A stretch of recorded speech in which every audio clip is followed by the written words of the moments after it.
Saja silahkan.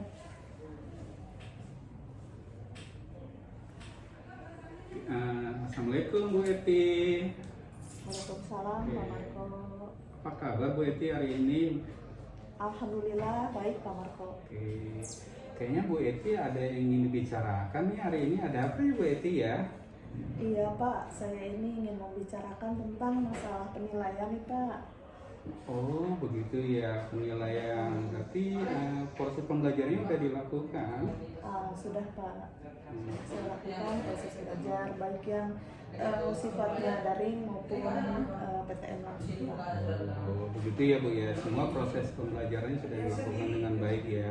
Ya, Bu tadi sudah menceritakan adanya proses penilaian yang bermasalah. Ya, Jadi sebenarnya pas proses pembelajaran itu apa sih yang ingin Ibu capai di situ? kalau masalah penilaian itu saya ingin mencapai semua siswa saya itu idealnya di atas KKM Pak. Gitu. Oh gitu. Berarti ada mimpi Ibu ya? Apa mimpi Ibu untuk penilaian tersebut yang ingin Ibu capai sih? Ya, tapi saya semua siswa saya mendapatkan nilai yang baik. Yang pasti nilai baik itu di atas KKM Pak. Itu. Berarti selama proses penilaian itu ada beberapa kendala ya, yang Ibu pasti Ibu ada beberapa kendala ya anggapannya ya. Ya, Apa Pak. sih Bu sehingga Ibu tadi merasa penilaian itu yang ingin Ibu capai itu ada terkendala dengan beberapa ya Bu ya pasti ya dalam proses penilaian Ya. itu. Apa sih anggapannya Ibu sehingga Ibu merasa terganggu dengan proses penilaian itu? Iya, ada beberapa hambatan yang saya rasa mengganggu Pak. Yang pasti hambatan terbesar ini situasi yang tidak ideal Pak saat ini. Apa itu Bu? Situasi COVID ya, di mana begitu ya Bu ya? ya di mana kita itu kan kalau ingin sempurna itu kita harusnya PTM ya, jadi semua bisa dipraktekkan metode-metode kita. Tapi dengan adanya pandemi COVID ini ada beberapa yang tidak bisa saya sampaikan secara langsung, itu Pak kendalanya. Kenapa itu? Sampai Ibu tidak bisa perlu disampaikan sedangkan komunikasi itu sangat penting sama siswa. Kenapa itu? Ada kendalanya kenapa Ibu Ya, tidak menyampaikan? ya kendalanya ini keterbatasan Pak ya, keterbatasan kita ketika kita harus belajar tidak bertatap muka langsung tapi melalui Zoom gitu kan, ada keterbatasan berbeda dengan ketika kita bertatap muka misalnya. Juga keterbatasan ketika kita juga tidak bisa melaksanakan Zoom setiap hari ya, pasti ini akan memberatkan kalau kita setiap hari mengadakan Zoom. Jadi saya biasanya selain Zoom itu memberikan tugas di GC gitu dengan memberikan video-video materi saya sejarah Indonesia ya. Jadi video-video yang ada kaitan dengan materi saya kirimkan di GC gitu Pak. Oke, berarti cara mengatasinya Ibu sudah melakukannya enggak? Ya, saya sudah melakukan itu Pak. Jadi karena tidak atau jarang sekali kita PTM, jadi saya menambal istilahnya ya kekurangan-kekurangan belajar saya dengan memberikan tugas-tugas Pak. Oh, berarti ada kendala Ibu ya. Hal pertama kali Ibu lakukan setelah melakukan proses penilaian kepada siswa itu apa sih Bu? Misalnya Ibu tadi kan mengatakan ini penilaian berarti ada hasil ya Bu ya. Membandingkan siswa tersebut yang satu dengan yang lain, berarti ada prosesnya ya. Apa yang Ibu lakukan pertama kali untuk cara mengatasinya seperti itu? Gini Pak, saya kan misalnya mengadakan ulangan, nah ulangan itu kan pasti hasilnya nilai, atau kuis pasti hasilnya nilai gitu ya. Nah nilai-nilai ini kan pasti ada yang baik ada yang enggak gitu Pak. Nah kalau yang baik ini kan berarti sudah memenuhi syarat gitu. Nah yang kurang baik ini saya akan memberikan solusi untuk remedial Pak gitu.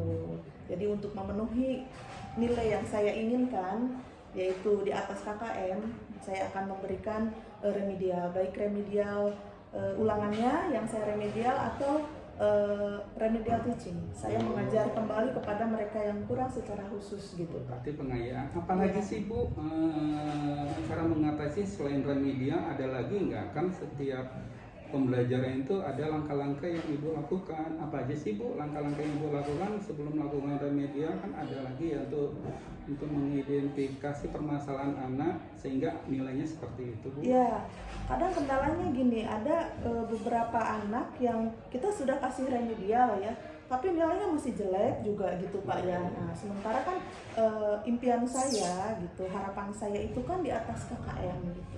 Nah, jadi ketika mereka setelah saya kasih remedial, kadang-kadang saya kasih remedial secara lisan ya, atau secara tulisan gitu ya. Nah, ternyata nilainya ini masih jelek. Nah, saya bingung, udah remedial lisan, tulisan, kok masih jelek juga. Jadi saya panggil Pak, gitu, iya, siswanya saya panggil, terus nanti kita ngobrol empat mata gitu Pak. Iya. Ada apa kok nilai saya jelek gitu ya, padahal kalau saya lihat dari kesehariannya tugas di GC ngumpulin gitu Pak, tapi kok kalau ulangan jelek. Nah, ini permasalahan juga nih, saya bingung bagaimana mengatasinya. Nah, saya akhirnya kan harus ngobrol gitu Pak, apakah ada kendala dengan pelajaran sejarah, apa tidak suka dengan pelajaran sejarah, apa ada kendala di rumah gitu.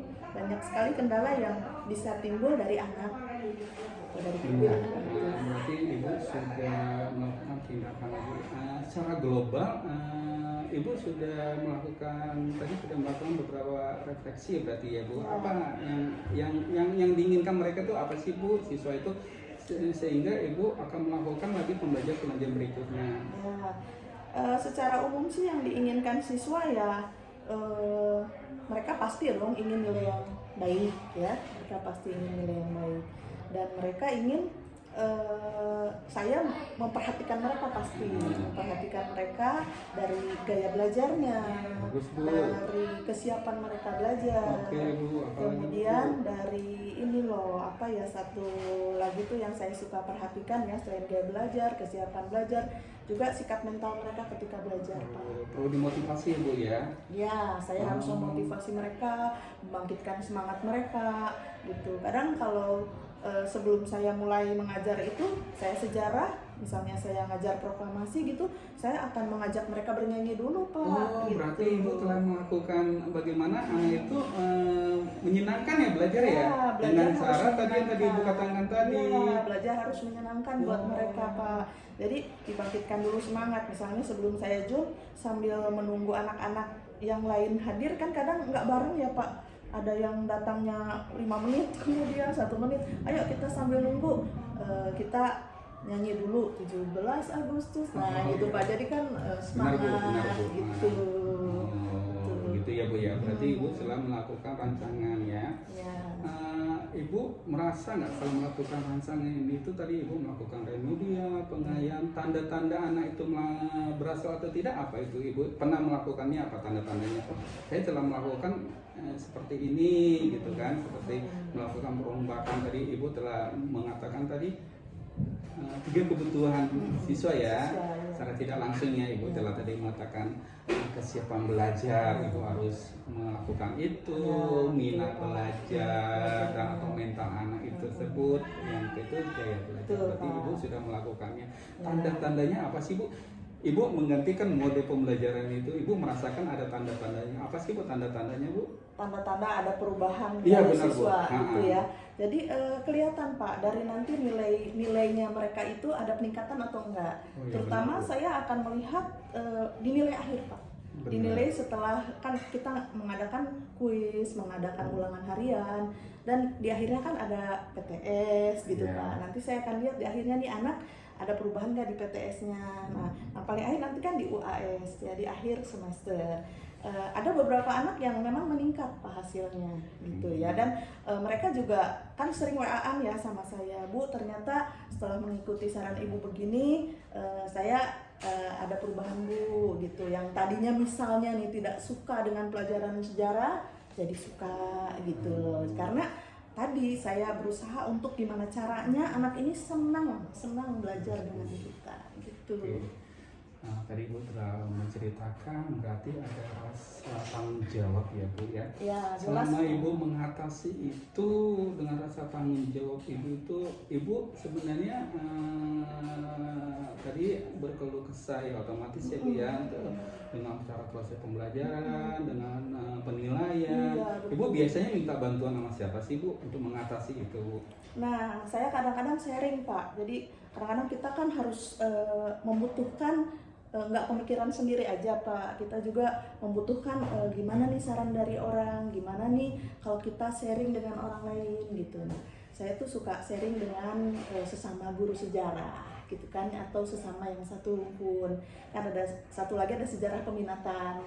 Nah, saya sering konsultasi atau ngobrol dengan Pak Saipudin ya, guru sejarah peminatan. Atau kalau saya rasa agak berat, saya langsung konsultasi dengan kepala sekolah gitu, untuk permasalahan-permasalahan yang saya anggap ini membutuhkan pemikiran orang lain juga gitu. Ya benar Bu, dengan rasa tanggung jawab Ibu, komitmen, rencana selanjutnya apa Bu? Dengan rasa komitmen Ibu, tanggung jawab apa tindakan Ibu selanjutnya untuk melakukan itu? Tindakan selanjutnya ya saya akan terus berusaha untuk meningkatkan mutu belajar siswa. Bagus. Yang kedua ya. apa itu Bu? Yang kedua juga saya harus berkaca sama diri saya sendiri juga Pak, supaya anak-anak meningkatkan mutu itu tentunya kita juga harus meningkatkan mutu belajar kita sendiri Pak, dengan banyak belajar juga. Jangan sampai nanti anak menganggap bahwa dia terus berkembang sementara ilmu kita hanya segitu-gitu aja gitu. Ketiga Bu? Nah, untuk belajar selain itu juga kita harus lebih menciptakan suasana yang gimana caranya anak belajar. Oke, berarti Dino tadi salah satu Ibu buat tadi is breaking ya Bu, proses pembelajaran itu harus Ibu lakukan Ibu biar nyaman, bahagia, sesuai dengan model nanti kurikulum Merdeka ya, kurikulum. Ibu sedang membuat rancangan aksi dan tanggung jawab yang sangat luar biasa. Ibu, kita telah melakukan identifikasi masalah yang Ibu lakukan. Semoga permasalahan Ibu terselesai dengan baik, berkelanjutan, karena kunci keberhasilan itu dilihat dari keberhasilan siswa. Ya, semakin siswa bahagia, guru pasti bahagia. Ya, keberhasilan siswa yang sangat maju itu kepada gurunya, karena guru itu termasuk yang apa dikatakan oleh Pak Kiai Haji Dantara ya, posisi di depan, tengah, dan di belakang. Pada kuncinya pas proses belajar itu, anak itu adalah sebagai mitra pembelajaran kita. Anggap aja sahabat, kita bertukar pikiran. Model-model pembelajaran yang kita dapat itu Bu, yang seperti Ibu katakan tadi, itu kita dapat dari anak.